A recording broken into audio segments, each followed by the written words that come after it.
Атаки на европейскую инфраструктуру, облавы на молодежь в Китае-городе, нужные для иммунитета белки. Вы смотрите новости с еженедельного митинга у посольства России в Лиссабоне. Сегодня 11 июля, 14:30. 30 июня Национальный центр кибербезопасности Португалии в бюллетене номер 2/2026 зафиксировал атаки на критическую инфраструктуру Европы.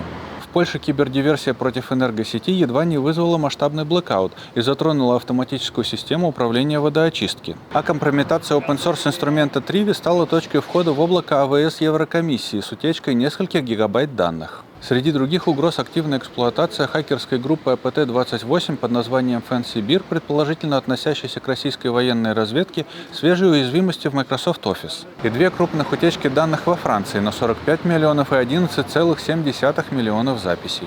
Отдельно отмечено, что 12 июня США по соображениям национальной безопасности временно закрыли другим странам доступ к самым продвинутым ИИ-моделям Anthropic, Fable 5 и Mythos 5. 7 июля правозащитный проект ОВД-Инфо по материалам изданий «Берег», «Медиазона» и «Осторожно, новости» рассказал, что поздно вечером 3 июля ОМОН устроил рейд в московском районе Китай-город, жестко задержав несколько десятков гулявших молодых людей, преимущественно подростков 14-17 лет. Издание «Медуза» отметило, что задержанных отбирали по нетипичной внешности. В автозак, например, попадали мужчины с длинными волосами или в необычной одежде. По словам задержанных, их избивали, унижали и применяли электрошокеры прямо в автозаках, а в отделении лишь переписали данные и сфотографировали, не составив протоколов. Официальный повод рейда неизвестен. На месте силовики говорили о проверке документов. 4 июля правозащитный проект «Тюремный адвокат» рассказал, что в Россию была депортирована задержанная в Турции россиянка Ариадна Литвинова. В России ее преследуют за то, что 24 февраля 2025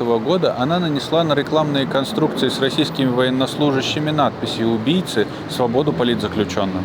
10 июля вышел пресс-релиз научно-исследовательского института инноваций в области здоровья университета Порту, в котором рассказывается, что ученые показали на животных, что белки ZPF36L1 и ZPF36L2 необходимы для работы каркасных клеток вилочковой железы. Или по-научному тимуса, обучающего и отбирающего Т-лимфоциты, являющиеся одним из главных элементов защиты организма. С возрастом их уровень естественным образом падает. При удалении этих белков тимус старел преждевременно и переставал делать Т-клетки, что указывает на роль этих белков в старении иммунитета. Авторы надеются, что это откроет путь к терапиям против ослабления иммунитета. Россия не их собственность. Объединяйтесь, стройте свои сообщества и поддерживайте тех, кто сопротивляется.